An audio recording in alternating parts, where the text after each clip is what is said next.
Imagine an empire on the brink of collapse, surrounded by invasions, torn apart by civil wars and crippled by a crumbling economy. Now, imagine a single man who not only rescued this empire from the jaws of destruction, but transformed it into a powerful and efficient machine. This man was Diocletian, the emperor who redefined the destiny of Rome. But how did he accomplish such a monumental feat, and why is his story so captivating? Let's discover together. When Diocletian seized power in 284 after Christ, the Roman Empire was facing its darkest hour. The once mighty realm stood fragmented, led by weak rulers, and plagued by a series of crises that threatened its very existence. Cities were declining, the currency was nearly worthless, and Rome's enemies sensed weakness at every border. But Diocletian was no ordinary leader. Born to humble beginnings, this former soldier rose through the ranks to become one of history's most innovative rulers. He implemented reforms so radical that they forever altered the structure of the empire. He didn't just patch the cracks in Rome's foundation, he rebuilt the entire edifice. Think about this. In a world where emperors clung desperately to power until their dying breath or violent overthrow, Diocletian voluntarily stepped down after 20 years of rule. What kind of leader walks away from absolute power? This is just one of the fascinating contradictions that make his story so compelling. In this video, we'll journey through the extraordinary career of this visionary emperor and uncover how he managed to resurrect Rome from the ashes. We'll explore his revolutionary system of government called the Tetrarchy, his sweeping economic reforms, and his controversial religious policies that shaped the future of Western civilization. If you love history and want to unravel the mysteries of the great empires, hit that like button, subscribe to Legacy of Empires, and make sure you don't miss a single episode of our journey through the ancient world. Let's step back in time and witness how one man's vision changed the course of history. In the chaotic world of 3rd century Rome, an unlikely hero emerged from the humblest of beginnings. Diocletian's story reads like a tale of determination and ambition, proving that greatness can spring from the most unexpected sources. Born as Diocles in the Roman province of Dalmatia, modern-day Croatia, around the year 244 after Christ, he came from a family that knew the bitter taste of servitude. His father was a former slave, a freed man who worked as a scribe in a local governor's office. Young Diocles grew up watching ships come and go in the bustling ports of the Adriatic Sea, perhaps dreaming of a life beyond his modest origins. But the young man had something that set him apart, an extraordinary military talent combined with a sharp, strategic mind. He enlisted in the Roman army as a common soldier, and this is where his remarkable journey truly began. Through sheer merit and tactical brilliance, he climbed the ranks one by one, earning the respect of both his superiors and fellow soldiers.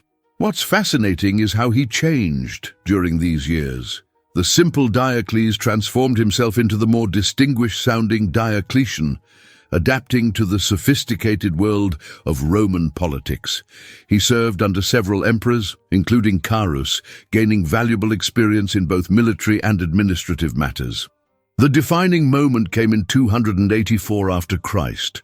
The Roman Empire was in shambles, torn apart by civil wars and external threats. The previous emperor, Numerian, was found dead in his litter under mysterious circumstances. In a dramatic turn of events, the army proclaimed Diocletian as the new emperor. Legend has it that he sealed his claim to power by killing Numerian's prefect Aper with his own hands, fulfilling a prophecy that he would become emperor after killing a boar, Aper meaning boar in Latin. But becoming emperor was just the beginning. Diocletian inherited an empire in crisis. Barbarian invasions threatened the borders, the economy was in ruins, and different regions of the empire were breaking away under various usurpers. The new emperor faced the monumental task of not just ruling, but completely rebuilding a crumbling empire. What makes Diocletian's rise so remarkable is that he didn't just survive in this chaotic environment. He thrived. He understood that the old ways of ruling weren't working anymore. The empire had grown too vast, the problems too complex for a single man to handle. This realization would later lead him to implement one of the most innovative governing systems in Roman history.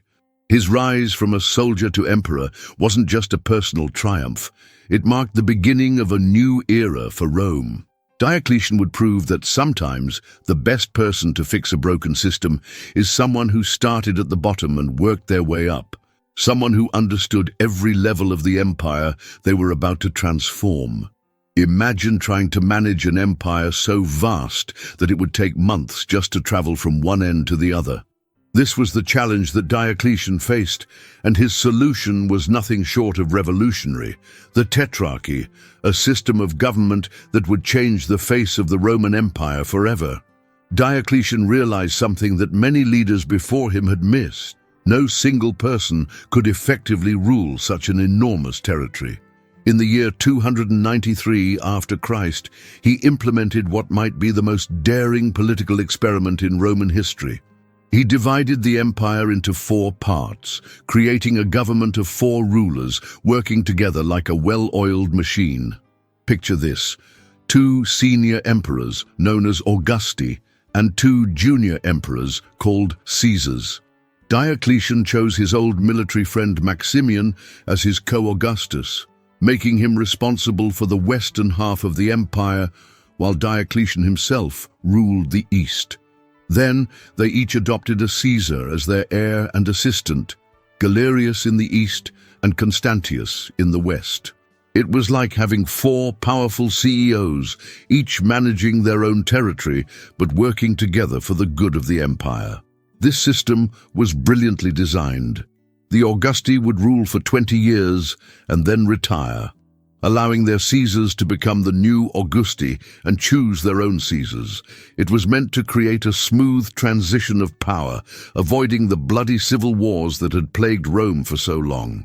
But what made this system truly fascinating was how personal relationships were used to bind it together. The 4 rulers were connected not just by political ties, but by family bonds. They married into each other's families, creating a network of relationships that was meant to keep them loyal to each other. Diocletian even gave himself the title Jovius, associating himself with Jupiter, while Maximian became Herculeus, connected to Hercules, creating a divine justification for their rule. The Tetrarchy brought immediate benefits. With rulers stationed in different parts of the empire, they could respond quickly to threats and rebellions. When Germanic tribes threatened the Rhine frontier, Maximian was there to defend it.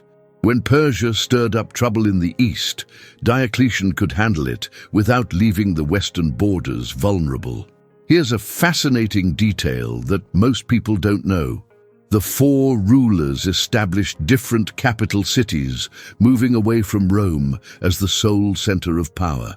Diocletian ruled from Nicomedia in modern-day Turkey, Maximian from Milan in Italy, while their Caesars governed from Trier in Germany and Sirmium in Serbia.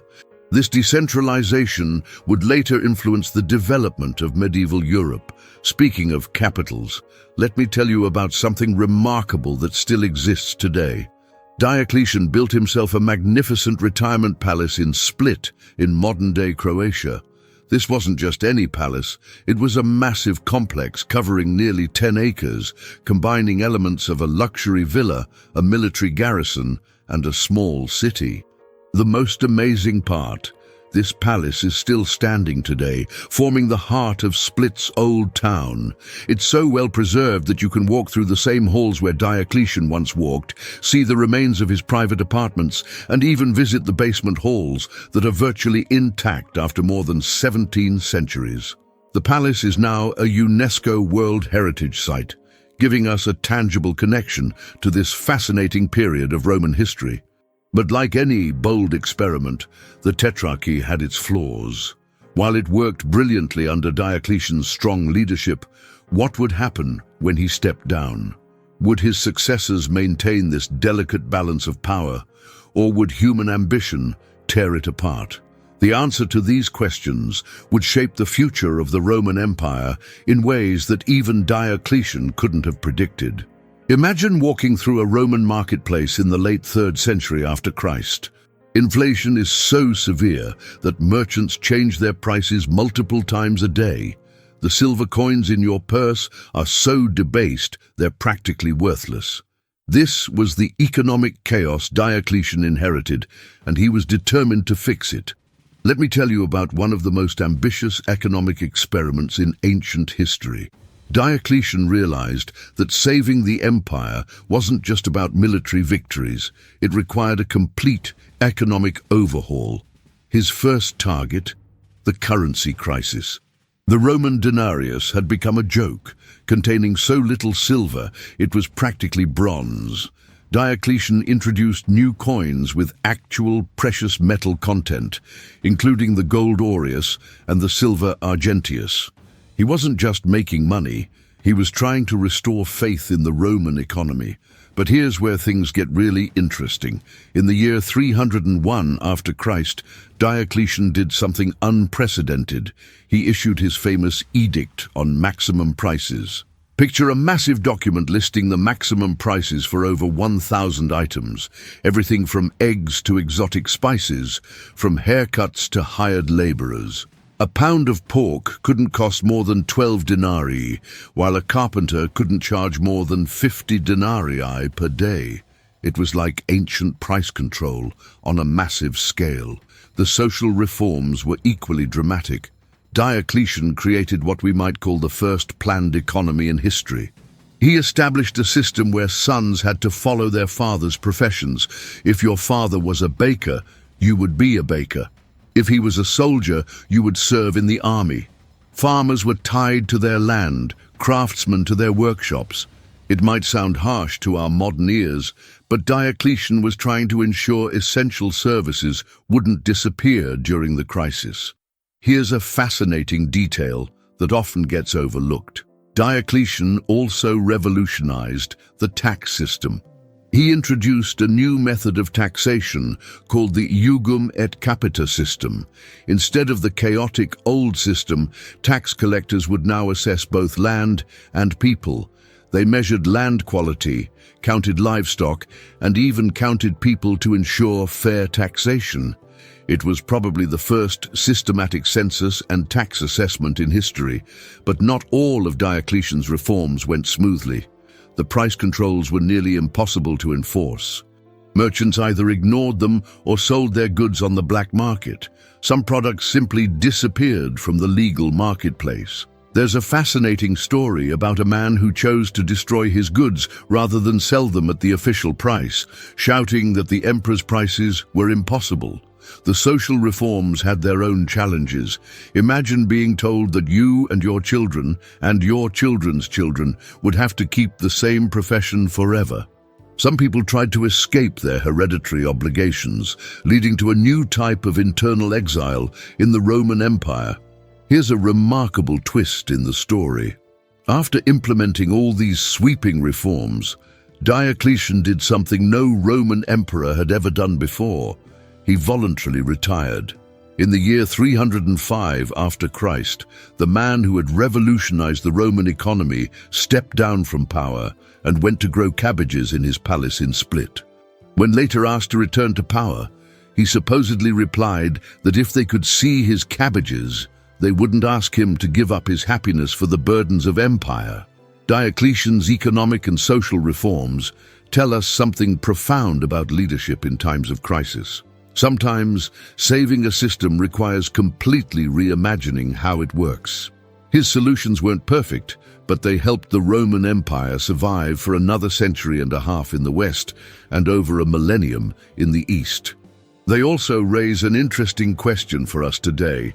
In times of severe crisis, how far should a government go to maintain economic and social stability? The year 303 after Christ marked the beginning of one of the darkest chapters in Roman history. Diocletian, the emperor who had brought stability and reform to the empire, launched what would become known as the Great Persecution. But to understand why this happened, we need to look at the world through Diocletian's eyes. Imagine being the ruler of an empire that worshipped multiple gods, where religious rituals were seen as vital to the state's survival. Now imagine a growing group of people who refused to participate in these rituals, who followed their own god exclusively, and whose loyalty to their faith surpassed their loyalty to the empire. This was how Diocletian viewed the Christians. The tension had been building for years. Christians were serving in the army, working in the imperial palace, and spreading their faith throughout all levels of society. What sparked Diocletian's dramatic action was a curious incident. During a religious ceremony, Christian members of his court made the sign of the cross, supposedly causing the traditional omens to fail. This might seem trivial to us today, but in a world where divine signs were taken very seriously, it was a major crisis. The persecution began gradually. First came an order for all soldiers to participate in traditional Roman religious ceremonies. Those who refused were forced to leave the army. Then, in a series of increasingly harsh edicts, Diocletian ordered Christian churches to be destroyed, sacred texts to be burned, and Christian leaders to be arrested. Christian worship was banned, and followers were forced to make sacrifices to Roman gods or face execution. Here's a detail that shows the personal nature of this persecution. Even Diocletian's own wife and daughter, who were suspected of being Christians, were forced to prove their loyalty by making sacrifices to the Roman gods.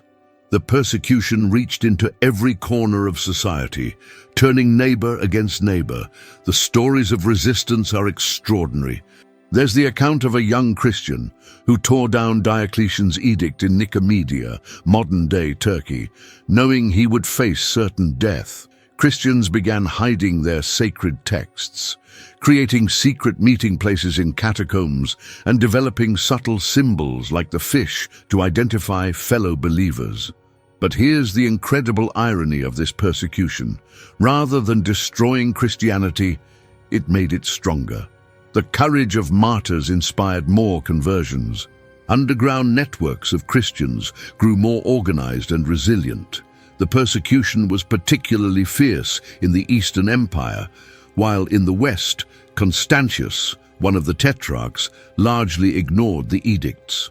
The persecution officially ended in 311 after Christ, when Galerius, Diocletian's successor in the East, issued an edict of toleration. By then, Diocletian had retired to his palace in Split, perhaps haunted by the failure of his policy. In a twist that would have been unimaginable to him, just a few decades later, Constantine would make Christianity the favored religion of the empire. One of the most fascinating legacies of this period is the calendar of saints. Many of the martyrs from Diocletian's persecution became venerated saints in the Christian church. Saint Sebastian, Saint Agnes, Saint Lucy. These names, still remembered today, come from this dark period. The persecution also influenced early Christian art and architecture, as symbols and stories of martyrdom became powerful themes in religious expression. The Great Persecution raises profound questions about power, faith, and resistance. Diocletian, the great reformer who saved the empire in so many ways, failed to understand that some beliefs cannot be controlled by imperial edicts. His attempt to force religious unity actually helped create the very thing he feared, a powerful, unified Christian church that would outlast the empire itself. On the 1st of May, in the year 305 after Christ, the Roman Empire witnessed something unprecedented. Diocletian, the most powerful man in the known world, did what no Roman emperor had ever done before. He chose to step down from power voluntarily. Picture the scene in Nicomedia that day. The emperor, now 60 years old, stood before his troops on a hill just outside the city. The same hill where 20 years earlier he had been proclaimed emperor. But this time, in a simple yet dramatic ceremony, he removed his purple imperial cloak and announced his retirement.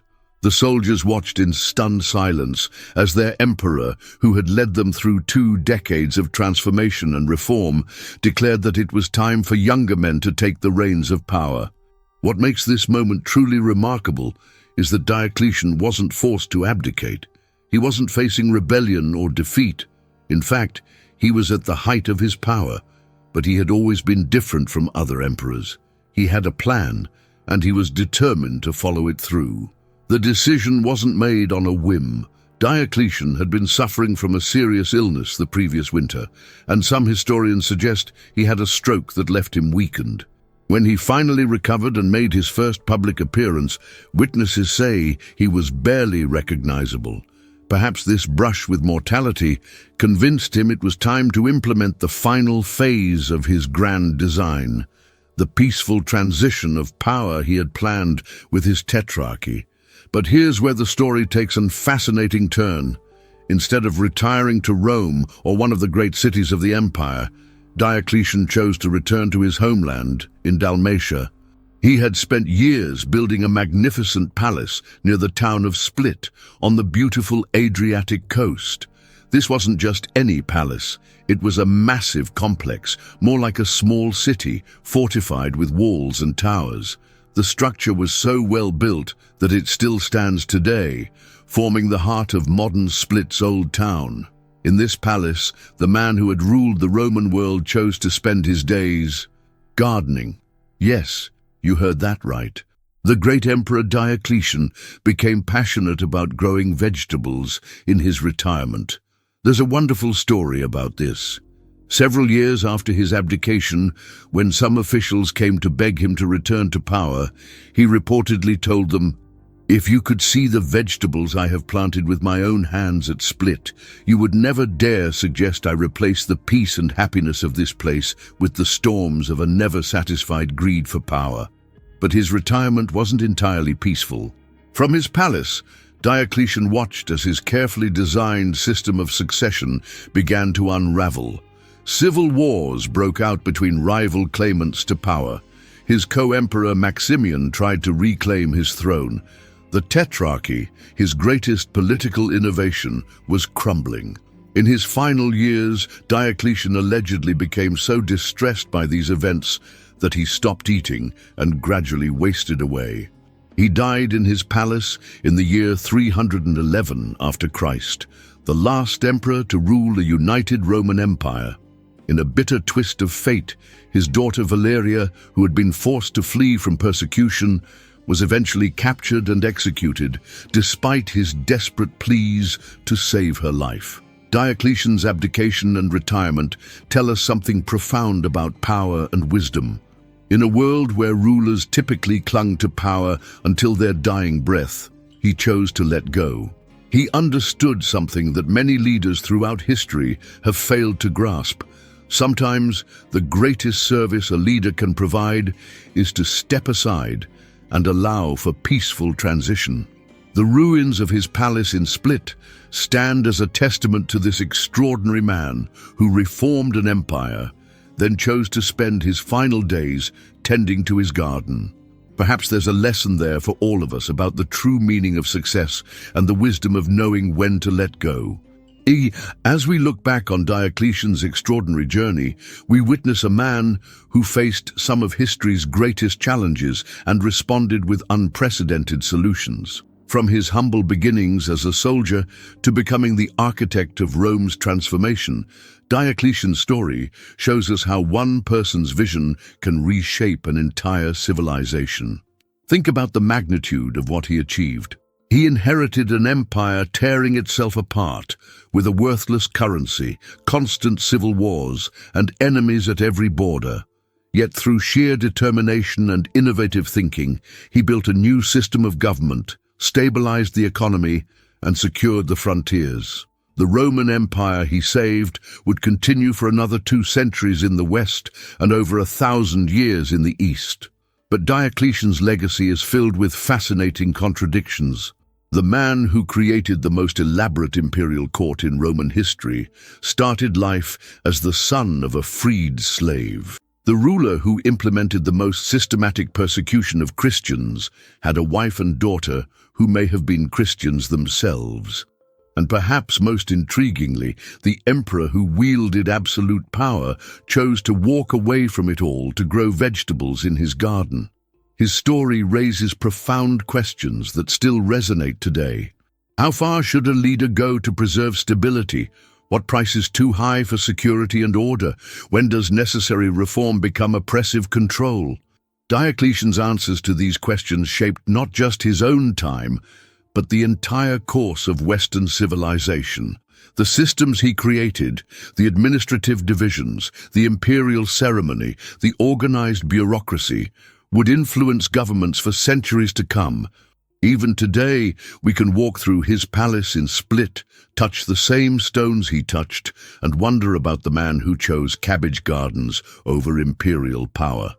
Before we end this journey through one of history's most fascinating lives, I want to thank you for joining me in exploring the age of Diocletian. If you've enjoyed this deep dive into Roman history, please hit that like button and share this video with anyone who loves discovering the amazing stories of our past. Subscribe to Legacy of Empires and ring that notification bell to ensure you don't miss our next adventure into the ancient world. And remember, as Diocletian himself showed us, sometimes the most powerful changes come from those who dare to completely reimagine the way things are done. Until our next historical journey, this is Legacy of Empires, bringing the ancient world to life.